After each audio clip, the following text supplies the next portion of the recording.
All right, and welcome. I'm so happy to have you here. This is going to be a lot of fun. My name is Dylan. I'm going to be taking you through a little bit about why you can't stop eating. And that's kind of a little bit of a tagline, but I want to walk you through today how your brain chemistry works very simply and understandable, and just share some of the experiences that I've been blessed enough to be a part of, walking through these health and fitness journeys over nearly 15 years now, getting to do this. So I hope you enjoy. I'm not going to take up too much of your time. Settle in for maybe 15 to 25 minutes of, a little bit of a brief presentation here, and I'll try to share some storytelling to make it understandable. So again, thank you so much for taking the time, and I hope this is super valuable for you.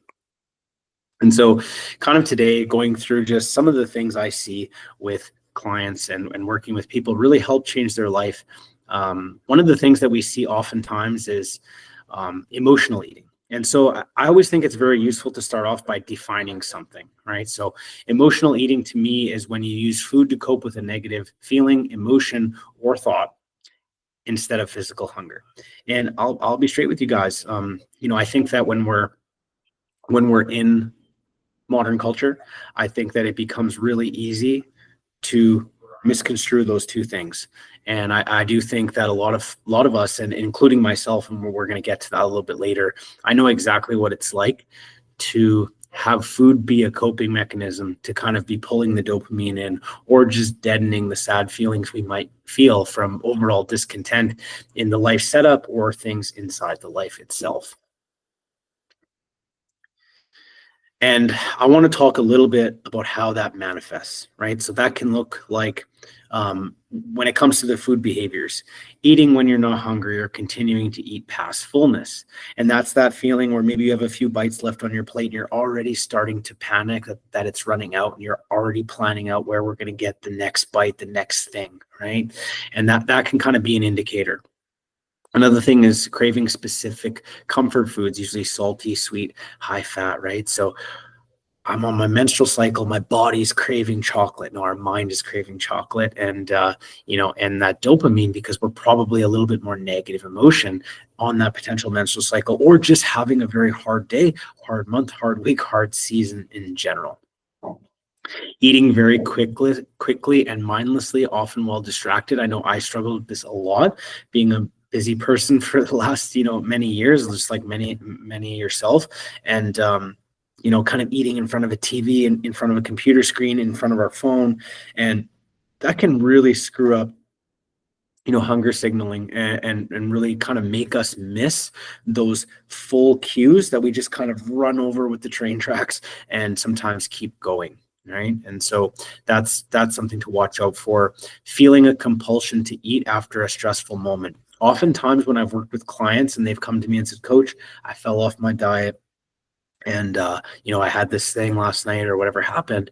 Oftentimes I get them to reflect with me what the last 48 hours looked like.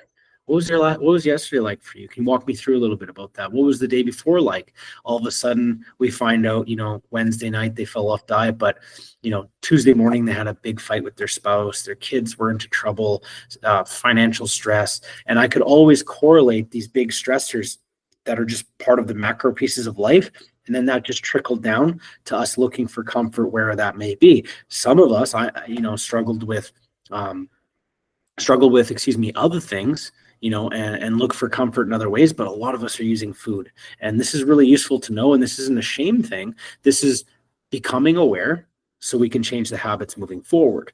And, the late night eating after a full days of meals, when you're scared to eat in front of other people, everyone's kind of gone to bed and you're in the pantry eating. I've done that before a lot. I see a lot of people doing that. And that kind of comes with the next point, which is hiding in secret, telling ourselves like, "Oh, I'm eating only X amount of calories, but I'm not seeing results," knowing that we're having all these bites, taste, licks, a few handfuls in the candy jar at work, or there's a secret work drawer with a few little chocolate bars. And it's just a little chocolate bar for a little pick me up, right? And that's those stories our brain will start to tell ourselves. and then rewarding ourselves with food. I think we have to be very careful. Food can be a celebratory tool, but one of the ways that I like to look at it is, um, are you rewarding yourself and getting the community and the memory?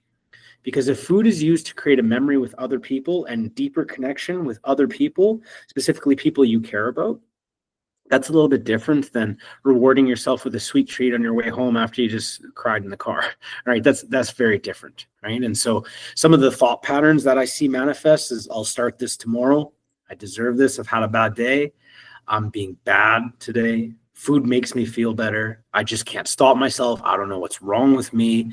I'll just eat less today and so that I can have a treat tonight, or I'll just eat less tomorrow because I've had treats tonight. I'll just not eat this kind of food and pretend that it doesn't exist. The cravings just never go away. I'm always having these cravings, which is a translation for I'm always sad, which is a different, how you solve for those two problems is extremely different, even though it's the same manifestation. I can't have blank insert food in the house or I'll go crazy. I'll be thinking about it while I'm in bed, or I need to diet. How soon can I expect results? When can I stop doing it? Right. And I have a real heart for this because I've helped many people through this, and I've struggled with it myself. And so I want to introduce you to one of my clients that I've worked with, one of many, but this is just one that really is near and dear to my heart because of, all the things we were able to do. And Paula was really strict with herself, very strong inner tyrannical critic. So never good enough, always the shame, blame loop pattern that I'm going to show you in a few slides. She always wanted a really lean physique and to feel confident in her own skin, be able to wear a nice summer dress, go to the beach with her husband. But her whole life was just, and if Paul ever watches this, I hope she forgives me, but being her age, and I see this a lot, she's been brought through the whole cultural diet phases of, skinny is better, right from the 70s all the way up to really the 2010s in some sense, into the 2020s. And her happiness was always very dictated on the number on the scale. I remember a point where I really opened up my heart and tried to have a really solid conversation with her about, like, hey, I've noticed that when your scale weight is 139.5, it's a great day, and you're very happy when you do your check-ins. And then next week, if it's 140.6, like 0.9 of a pound different, that's a bad day. And this is where we're having these different type of energy. And I don't think that you should let a plastic box dictate, your future in some sense like that. And she ended up actually having a heart attack in her early 40s, which is very hereditary for her family. And that's when she decided, okay, I need to make a change here. And there's so many of these Paulas that I've worked with over the year. Obviously, one very unique Paula here, but you get what I'm saying. And that's why I love doing this. It really is. And getting to see people walk through these awarenesses and change their life is just honestly a special, special gift.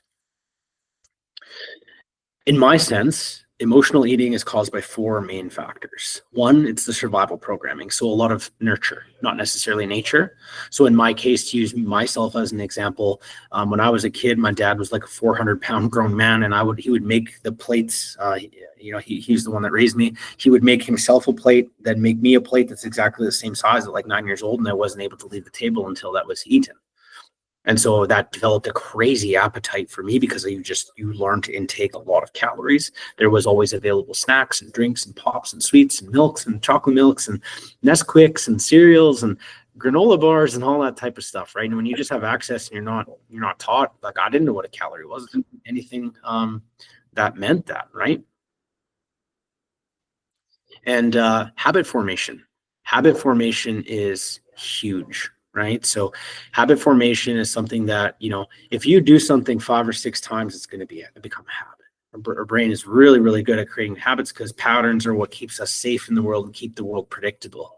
And so when somebody has, let's say, overeaten, and then they restrict on Monday, they overeat on the weekend, they over restrict on Monday, you do that for 5 weeks straight. Now that's what your brain thinks is the solution, even if it's not producing fruit, aka result. Food engineering is a part of it. I try to have a heart for this because, folks feel like it's all their fault sometimes and they're carrying a lot of shame. There is a huge biological programming to appetite, one. And then two, the food engineering that we eat, a lot of the processed foods, things like this, anything that's processed, don't kid yourself. Those companies are trying to make money. They're trying to sell more of their product. That's what consumerism, that's what capitalism is designed to do, which is a great system, but you have to understand what they're trying to do, right? So, they don't necessarily have your best interest when it comes to your metabolic health in mind, right? So the food engineering is a huge part of it. And then lack of resources, that's more so what I was talking about. Like, we didn't know what calories was. I didn't know what protein was. I didn't know any of these things. And maybe you're in that situation. And that's why a little education can go a really long way. The survival programming. So taking the first point of that, right? So starvation was more common than obesity. So throughout history, you had a better chance of starving to death than you did of eating to death, almost like 90 to 1. And your body learned this, right? It is found over 1,000 different ways to prevent this from happening. Having an abundance of food available is a new phenomenon. Our evolutionary brains have not caught up to that yet, because for most of human history, we were worried about not having enough food, not having too much. And now it's just easily accessible, right? The taste processing, right? So different tastes means different things. Your brain, is wired to crave more of certain things. So bitter tastes, a little bit more dangerous, right? So that's when you like take a lime after a tequila shot or a lemon. And it's kind of like, ugh. Well, that's because you're not going to eat a pail of lemons, right? It's not that a lemon or a lime is dangerous. It's just that's the way that it is. Salty equals hydration, electrolytes. Sweet equals energy rich. That's when we found things like honey and fruit. It kind of gives you that kind of dopamine rush, and your brain loves glucose, aka carbohydrates. Sour means a little bit more spoiled and cautious. Same thing. And then, me equals, amino acids linked to feeling of satiety. So that's our proteins. Right? Food preferences, because there is an individual food preference, right? Your body is always preparing for a famine. Your brain wants to help you remember to eat foods that are energy dense so you won't starve later. Right. And so foods that are high in quick digesting carbohydrates and fats are more preferable. So the brain helps you remember what those foods do. And they produce dopamine and or other neurotransmitter chemicals to make you remember. So that, and I remember this even just going on a little vacation up to a national park here that I've been to multiple times, where I'm from. And, it's like a little township, I guess, with a lot of shopping and things like that, and all like walking, shopping, things like that. And, just like seeing some of the ice cream shops and things that I've had before, I'm like, oh, wow, just being here, I can feel myself having like a craving for something I didn't even think about until my eyes saw it. And then I'm remembering how I felt the last time I had it, and it's like, oh, I could really go for an ice cream, right? And that's where you have to be careful not to just fall into those habit loops, at least without thinking about it. If you think it through and you're like, you know what, I want to have this right now, it's the time, it's the place, that's okay, right? And that's where you don't carry the shame afterwards. The habit formation itself, right? So there's a trigger that starts with the cascade, right? So that's something, a craving, a negative motion, a body signal, a memory.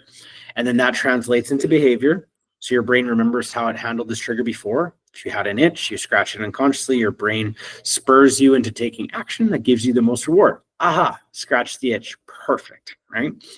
And then the reward. You get the positive signal for your brain telling you that action paid off in the short term. The reward can also be lessening of a negative feeling, right? So even if it isn't solely a positive reward, it might be an extreme sadness. That thing doesn't take the sadness away, it just numbs it a little bit. So you get like kind of a, if you're going through a really hard season and you get your nose above the water just from using a little bit of food or other things, that's where we can see, even though it's not entirely positive, it's also producing less of a net negative temporarily. But then we're going to get into that, but that's where there's the spiral, right? So the food engineering part we talked about, which was number 3, a taste ratio. So there's a proper ratio of carbs, fats, salts that the mouth feels signals brain to stop eating, right? And you should remember this for later, because it's going to mean more cravings, right? The dopamine hijack. When you eat these foods, your brain releases dopamine in response to the pleasure, and more so the anticipation of eating it. If you're really craving a cake, what you'll notice is the first 1 to, let's say, 6, if it's like a decent sized little piece of cake, if you're not just taking a giant spoon or something like that, the first 5 bites, let's say, those are the ones that you're like, wow, this is good. And then if you really start to pay attention as we build awareness and self, you'll notice that the last few bites, it's kind of like not producing the same stimulus of chemical reward per bite that the first ones were. Those foods are often lacking in nutrients. So our body actually doesn't quite produce the same satiety signaling, because you can think throughout evolution, there really was no foods that were void of nutrients. Even simple sugars that we would have found, like honey, fruits, packed with micronutrients, packed with good bacteria, if we're talking about the honey, right? So there was always these other benefits to the food. Now we can get processed foods, chips, and chocolate bars, and all this stuff that really is just dead calories, right? It's not producing any actual usable micronutrients for the body. The speed and ease. Your brain remembers how easy it is to get this food. That's why, DoorDash and, Skip the Dishes has taken way more fitness streams and flushed them down the toilet than anything, because it's so easy just to get on a button. On the way home, I'm drive-through, I'm going to the convenience store. I have the ability to have enough resources to have abundance at my house directly, right? So that's something to watch out for. The emotion pairing, right? So this is the advertising that tells you to treat yourself, right? You deserve it. And think about like Snickers. You're better when you're not hungry, right? Have a Snickers bar. Kit Kat, take a break, right? And so these companies know that. Lay's chips, bet you can't just have one. And that's almost like reverse psychology on the last one. And these foods, they have engineering that goes into them that's going to make them more palatable, so you're more likely to eat more. But even in the marketing, before they get you to try it, they're doing that. And so we have to be aware of that. And then the override cues. So these food override your fullness cues with low fiber, liquid calories, and things that are just really easily taken in at a very quick pace without even having to chew a lot, right? A lot of sweets, ice creams, cookies, soft cookies, things like that, brownies, really easy just to down large amounts of. The fourth thing that we talked about was lack of resources. Most people are not stupid, right? And I try not to treat people like that. In fact, I know people are way smarter than what they come off, and they usually know way more about the stupid things that they're doing with their health and fitness that they should not be doing. It's just that they've told themselves stories to protect themselves from the negative emotion of missing the mark. And that's okay. When someone's here ready to change, we're going to help them. And so, a lot of times when we have the right resources and awareness, and sometimes maybe a coach to help you kind of point out these things in real time, with your life circumstances and context is taken into account, you're going to be able to see almost like a third person view of your life and be like, wait, why am I doing that exactly? Oh, it is because I was sad. And once you catch it once, you'll be able to start catching it. But this takes a long time to reverse these habits that have been built up, maybe over 1 to 20 years, like in my case of obesity, 20 years. Mental health is under supported across the board. So of course we're going to turn to food. And this is something I have a real heart for, like it's just a burning passion for, to help people get themselves to a place where their own mind is not attacking them. Most people wake up and look in the mirror and see themselves and are very sad and have nothing but negative things to think about themselves. And I was in this position once, and it's been hard to unwind. And of course we all have our days and our struggles. We're very human. However, I do think that if I can get people to treat themselves as someone that they actually cared about and loved, like imagine treating yourself as someone you were deemed to care about, that you want the best for. If you mess up on your diet, what's the voice telling you in your head the next day? Is it the same thing you would tell your daughter or son if they mess something up? Is it the same tone? And if it's not, that's something to look into. Or your best friend or your mom, right? Most of the time, people are not lazy. People are actually over busy, and they're inefficient with their decision making, because especially with TikTok brain and fitness and health, right? How many things it's like you're scrolling, this food's bad, and then you scroll and that food that was just bad is now good, and vice versa. And all this information is coming, and so people get the freeze response. We're a mammal. We have a flight and fight reaction, even with choice making, right? And most of the time, people are not as inconsistent as they are overwhelmed, which causes potentially the inconsistency. So just some statistics, because I'm a statistic nerd, excuse me. Canadians use food to cope with their stress, about 1 in 3 people. I would argue that that's potentially even undershowing. I would actually go as far to say this is what's backed by a good amount of survey and study, but I would say that's more like 50 to 60%, which matches the overweight and or obesity numbers in North America pretty accurately. 50% of people say they don't know how to understand food labels and build balanced meals. So we can see we're undereducating and supporting people there.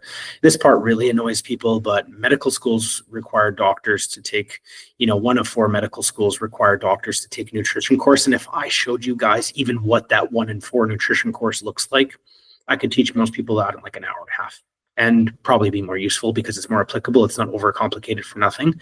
And we put a lot of trust in that system to help us with our health and fitness and to make good decisions. And I understand why we think that it's been the case, right? But unfortunately, the way that I look at it is, and I hope this doesn't come off too harsh, but they're losing.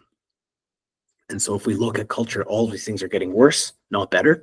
And so obviously the solutions are not there. Just like, as an entrepreneur, if every quarter my businesses were going down, I wouldn't stand on a hill and say I'm doing so good, right? And really get dogmatic and almost like a God complex about, these people are end all be all. And so anyway, something to think about. Oh, this one is really, really kind of important because A, I care about it a lot, and B, I see many people going through this. So it's kind of like a question: what do you get when you combine a mental health epidemic and companies pouring billions into food engineering with inadequate coping skills and reward-seeking patterns? What happens when we get a culture like that? You get this cycle: feeling guilty, ashamed, distressed and sore, wanting comfort, emotional eating. I shouldn't have eaten that. I am disgusting. And that's that tyrannical voice I talked about that I work so hard to get to help people to rewire. And it doesn't really matter where you start, it's a loop. And how many times have you been stuck in this loop? Probably a lot.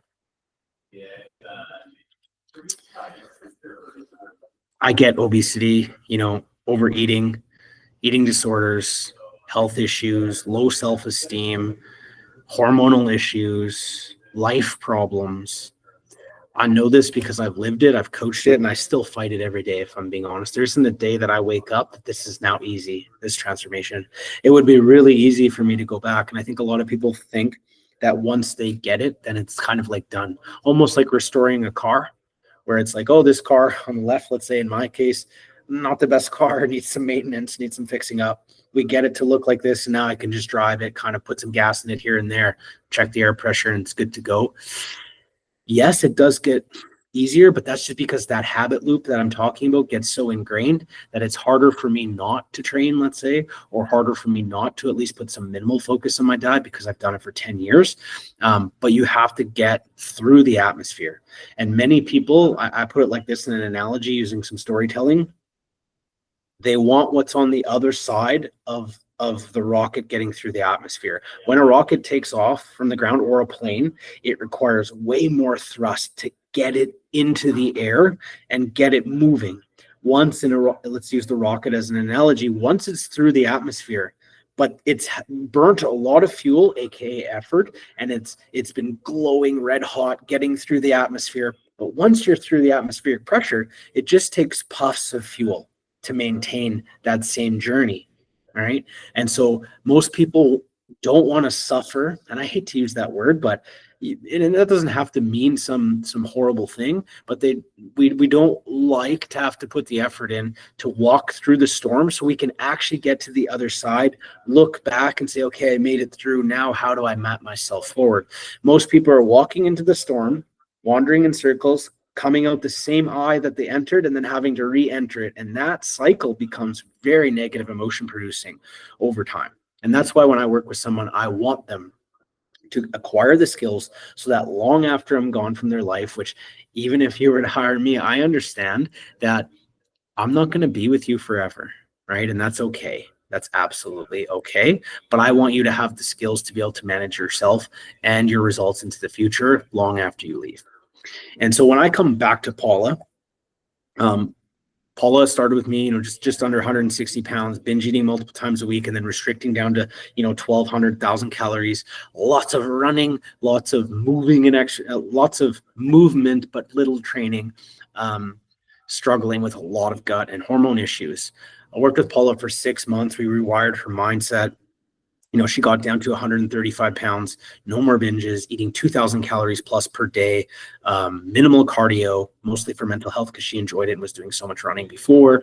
Felt confident enough to do a professional photo shoot. She actually flew across the country to meet me in person after working with me online. We did a photo shoot at my gym here, and it was a lot of fun. It was a lot of fun, and that's kind of why I'm just showcasing this specific one. And now we're just working on building muscle, getting jacked, and continuing to improve the habits that are going to keep her this physique that she so hardly worked for. And very quickly, I want to break down how we mapped Paula to get some result like this. So mind mapping, right? Mapping out all the things that happened before, during, and after her binges.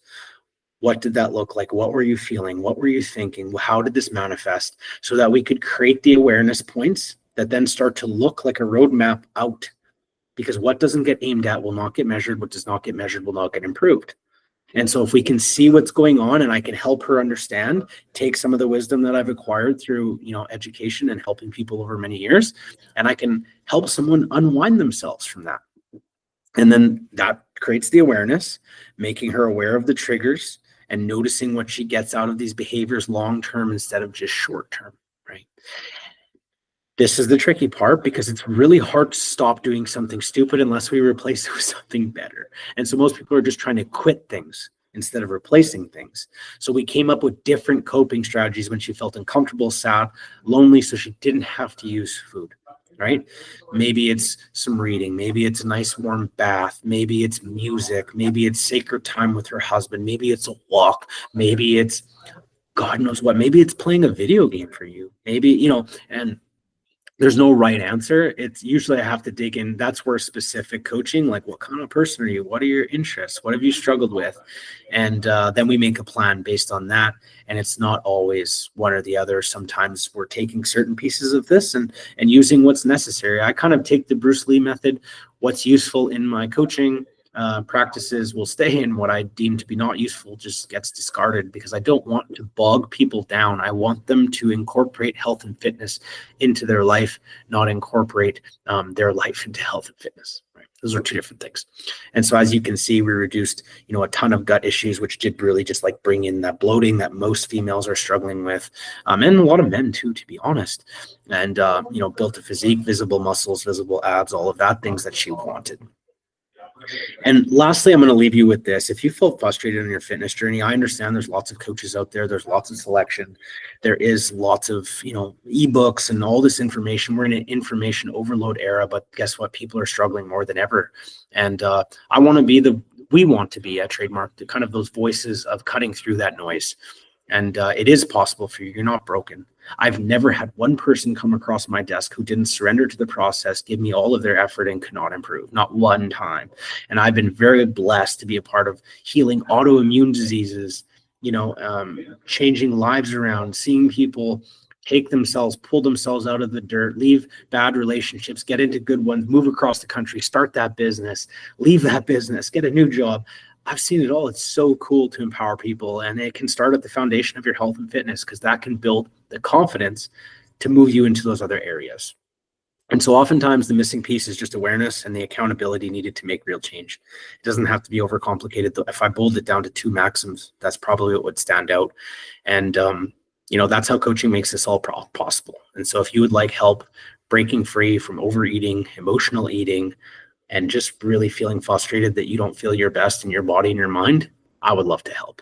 And so with that, thank you for your time. And we appreciate you being here. If you need anything, please reach out. Look forward to seeing you soon. I hope you enjoyed.